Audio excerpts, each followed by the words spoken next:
Welcome back to my channel. Just want to start this video off by saying thank you to everyone who has subscribed.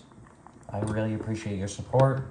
I had no clue that my channel, I was surprised at 10 subscribers, so I'm happy with the support, and I hope this year is a productive year and I can show you guys some interesting things, make some discoveries, and have a little bit of fun. So here's the video. Bye. It did not go well at all. The copper is very brittle. If you look back in my previous videos, the color of the solution was greenish. You could see the color change from blue to green. And so this failure is a result of organic contamination in the electroplating bath, which is my fault. I think I added way too much molasses. Anyways, what are you gonna do? Start over. So here's my new plan. I'm going to sort of model it after this little 3D printed turbine here. Okay, so see here the color difference. So that was a month ago. So that's a healthy color, and that is organically contaminated. Okay, so the new plan and sort of copper lining and all this is that I already had everything I needed, because I can create the bulk of the hub by winding 3 spiral pipes around a common axis. Right now I've got a 1.25" dowel rod there. So really all I need to make right now is an egg-shaped hub, which will join these 3 lower pipes to 3 pipes at the about the midsection of this egg shape here. So the way that I'm going to do this, my plan, this is in halves. It will be joined at some point.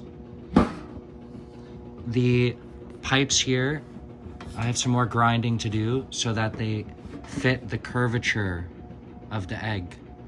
And what I want to do is create an inner sleeve which will affix to the lower portion of the egg. So 3 inner sleeves like this here. You can see I still have some carving to do to join that up to the egg, affix it to the egg. More carving to get the pipes profile to match the egg's profile. This is surprisingly difficult to do, and in the future I'll do all of this in wax so that I don't have to do any grinding, because I do not like grinding at all. So this wax component here fits the inner diameter of the pipe, affixes to the lower section of the egg. When this is electroformed, there will be a solid electroformed piece. Hopefully the copper won't be shit. I mean, I've had successes after that, so I think I should be okay. I'm still, I've only been doing this for 2 years, and I'm working with very large volumes, large parts. It's challenging. So, more grinding, fit the profile of the horn to the lower profile of the egg, attach 3 inner sleeves around the midsection of the egg, such that the pipes can fit, slide in, and be welded onto this hub. So the hub will essentially has been reduced from that large pylon shape to an egg with 3 lower sleeves and 3 mid sleeves to transform this vertical, so the water is sucked up and wound. This whole thing will spin in a counterclockwise direction. That's because the pipes themselves spin in a counterclockwise direction. So the whole apparatus will spin counterclockwise, and I think it's gonna look very interesting, that's for sure. the look of the copper, because my technique, I'm still working on it. You know, some of it is, you know, it's not smooth. It'll work great for dissipation of heat though. So this is the new plan. The copper lining was that I already had everything I needed right in front of me. Okay, so I'm just going to touch upon a few other aspects of this turbine here. Here's a small 3D printed Schauberger turbine I purchased from a gentleman, Pavlo, I think is his name. Okay, so this is a clockwise, spinning clockwise. The direction of the spiral is clockwise, and the water's sucked. Okay, so as it spins, it's actually sucked up and thrown out.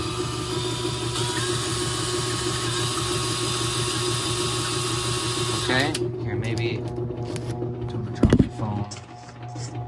You can see it better like that.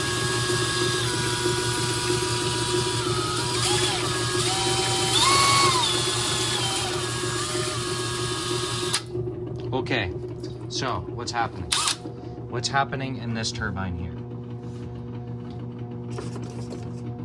First, in an ordinary pressure turbine, modern day pressure turbines, water falls from you take water from a stream or from a waterfall, and you're utilizing the fall height, the head of pressure, that's H, and the flow rate through the production of dams to increase the head, and the flow rate, we can increase the amount of energy derived from the turbine. With the Schauberger turbine, what we're doing is actuating the turbine with a motor. So instead of using the falling water of the waterfall to turn the turbine, we're starting the turbine up with a drive motor.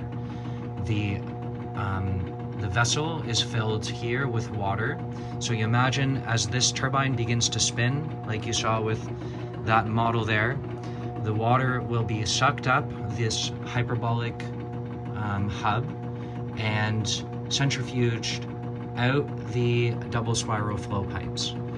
At the periphery of the double spiral flow pipe, two things. You have a fluted deflector ring with a very special shape which mirrors the shape of this darker component on the tip of the jet. On the tip of the horn, you have jets, and the math they show here, so at 1200 RPMs, you're gonna have a rotational velocity of 39 meters per second, okay? 39 meters per second is the, so that jet, 39 meters per second, 140 kilometers per hour, the recoil from that jet impacts on this. So you see how this is curved? That curvature is important, and the curvature of the darker section on the jet is important because the recoil is going to press that forward. Also, the hydraulic excess pressure that is built up in that space wanting to escape is going to further propel the turbine in the direction of rotation. So with these turbines, we can't change the head. The head is constant. We can change the flow rate by increasing the rotational, the rate of rotation. We can also increase the flow rate through the cooling and densification of the water, which takes place naturally through this involuting motion. This is a cooling technology. So the water is cooled at 4 degrees Celsius. Water works harder. It's more dense. It's going to do more work. So M and G can be changed in this equation, and these are the factors we're playing with here. 39 meters per second squared instead of 9.8 meters per second, because we're not relying on the natural gravity. Water falling from Niagara Falls will only fall at 9.8 meters per second. Here we can accelerate the water through the rifling and tapering of the Schauberger double spiral flow pipe. This can be achieved. The rifling and tapering also lends to the cooling effect, which densifies the water and also reduces the friction on the pipe wall surfaces. So the 1955 Popel experiments showed that at certain flow rates, the frictional coefficient can be reduced to almost zero and, well, let's just say almost zero. So again, we can increase the efficiency of this turbine in many ways. We're utilizing different factors. No dams. We don't need to build dams. We don't need to trap water. You don't have to worry about any of those things. We just need to produce the right shapes, and that's what I'm doing here on this channel. So, little correction here. I made a mistake in my previous video. 1200 RPM equals 39 meters per second squared. That isn't the velocity of the water that is exiting. The actual velocity of the exit water at 1200 RPM through those jet nozzles is calculated at 1290 meters per second, which is obviously astronomically faster than 39 meters per second. And when plugged into this equation, just imagine the values that you can get. So if you take a look at the jet nozzle, I have not built these yet. I haven't put a lot of thought into how I'm going to build these. With a little bit of an idea of how it's going to work. But the jet nozzle,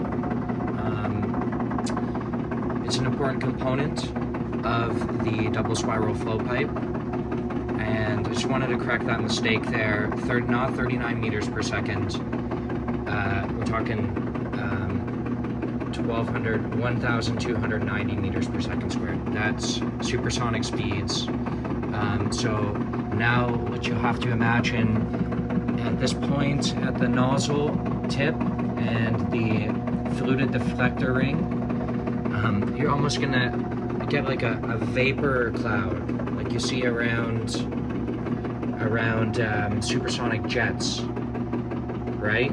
If you imagine what happens to the air and water around the jet, that's what's going to happen here around this fluted deflector ring when the water exits at 1290 meters per second squared onto this scalloped fluted deflector ring.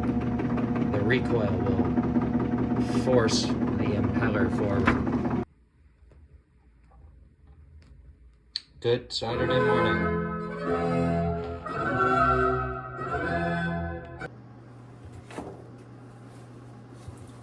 Welcome back to my channel. It's a Saturday morning and I'm going to harvest the hub for the turbine.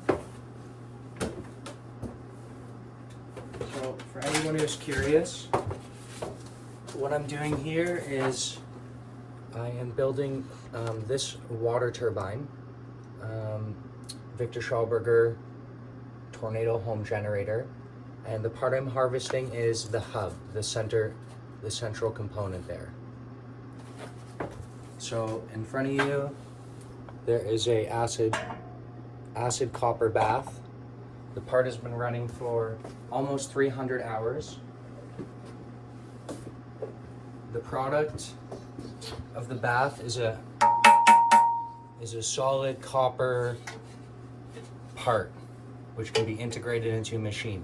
It needs to be cleaned up, and I'm really hoping that the copper on this part inside the bath is going to look like this.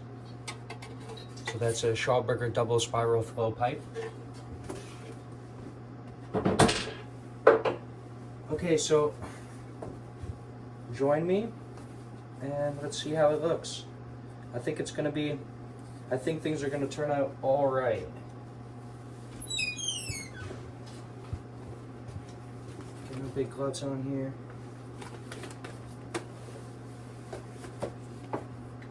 Don't really need gloves this big, but Okay, so here's the moment of truth. On the last day, I ran the part at 40 amps, which is really about the limitations of this whole setup. Okay, so out of the tank, it looks good, nice and smooth. It's very heavy, extremely heavy. Okay. So I'm gonna very carefully bring this over to a station on the other side, and I'm gonna set up the camera over there.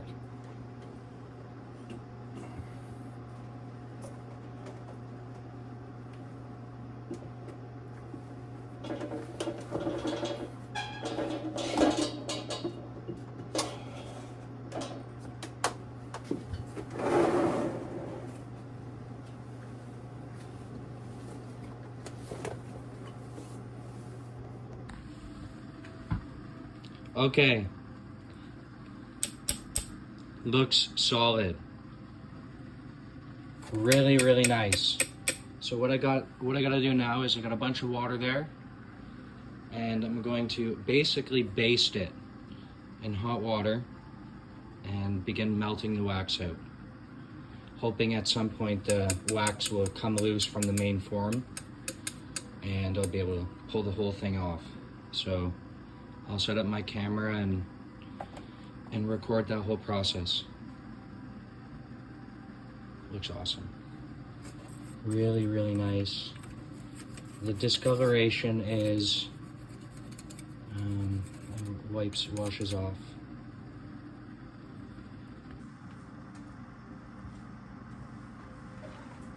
Okay, so what I'm gonna do now is basically I'm gonna baste the part with hot water to release the copper, the outer copper shell from the inner wax form. So this process will probably take a little while. I won't record the whole thing. I'll probably do the work, release the form, and show you the final result. Okay, it's in hot water. I went from very happy to, I don't know, we'll see. I think I got work to do. What are you gonna do? Start over.